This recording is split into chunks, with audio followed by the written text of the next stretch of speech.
Alors bonsoir, voilà, c'est pour commencer un petit tuto sur AdGuard. AdGuard qui est un logiciel qui ne nécessite pas d'être routé pour le faire fonctionner sur un téléphone Android et qui offre l'avantage de supprimer les publicités de la majorité des applications qui sont installées sur le téléphone par un VPN. En fait, ça marche, c'est un VPN qui est fait en interne. Et puis il y a des listes qu'il faut actualiser. Alors on va regarder tout ça plus en détail. Donc on présuppose que vous avez déjà téléchargé AdGuard. Il y a deux versions. Il y a la version d'essai sur, toc, je reclique, sur le Play Store, qui est donc une version d'essai limitée à 7 jours, je crois, de mémoire. Et sinon, il y a des versions complètes que l'on peut trouver sur Aptoide, Blackmark ou plein d'autres sources. Voilà. Donc on a déjà installé. Si c'est sur les autres sources, il faut avant tout dans les options autoriser les sources inconnues, sinon ça le fait pas. Et puis voilà. Donc c'est installé. AdGuard. Donc AdGuard, on ouvre. Et puis donc là on voit la protection est activée. Si je clique sur mon petit bouton, attends, on va déplacer la caméra. Voilà. Désactiver, donc là le bouton il est grisé. Si je reclique dessus, activation de la protection, c'est activé et c'est comme ça que ça doit être. Alors en dessous on voit bande passante 64 Go sauvée, donc ça c'est tous les afflux de publicité qui ont été bloqués. Les annonces, bah, il y en a pour un gros paquet, c'est tout simplement parce que j'ai installé l'application il y a déjà un certain temps. Les menaces bloquées, bah, c'est parce que je vais sur des sites où effectivement c'est pas forcément recommandé d'y aller. Et donc ça bloque directement les différentes menaces. Dernière mise à jour en bas, on trouve le 18 janvier, donc c'est environ 18h08, c'est parfait. Gérer la licence, ça c'est pour vérifier si on est bien référencé. Donc voilà, la licence est valide, merci d'être notre client, bah, parfait, j'ai une version complète. Une fois installé, ce qu'il faut faire, c'est en haut à droite, les deux petites flèches qui s'entrecroisent. Il me dit que j'ai les versions les plus récentes, c'est un petit peu normal. Batterie, bon, on peut en lire 2-3 bricoles là-dessus, enfin ça n'a pas d'importance particulière, c'est juste pour mentionner qu'on peut cliquer dessus.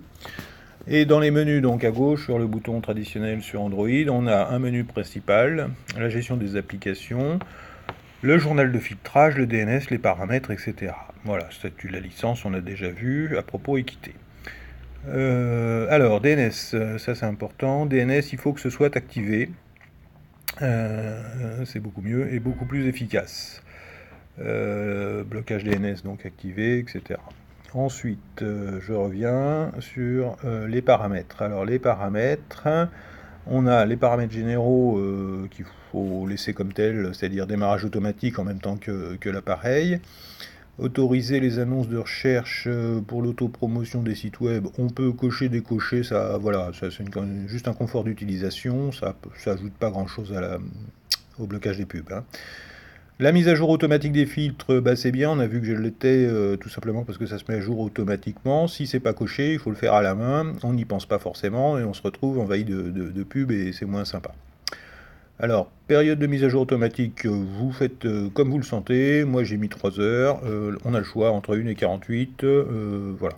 Aujourd'hui, les forfaits permettent de faire une fréquence assez rapide. De toute façon, ça change pas grand-chose. Mise à jour via Wi-Fi uniquement, moi pas, parce que je suis toujours en 4G. Et filtrage des publicités dans toutes les applications, évidemment, il faut le cocher, sinon ça va pas le faire. Parce que seulement le navigateur, ça perd un petit peu de son charme et de son sens. La langue, ok, je passe. Icône de notification, j'ai pas mis parce que sinon ça pourrait être dans la barre des tâches en haut.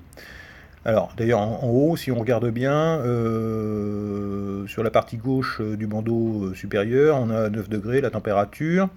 On a une petite clé qui signifie qu'il y a un VPN, et ça c'est précisément AdGuard. Et puis ensuite vous voyez une petite caméra, c'est normal, c'est le logiciel, l'application qui permet en fait de filmer l'écran.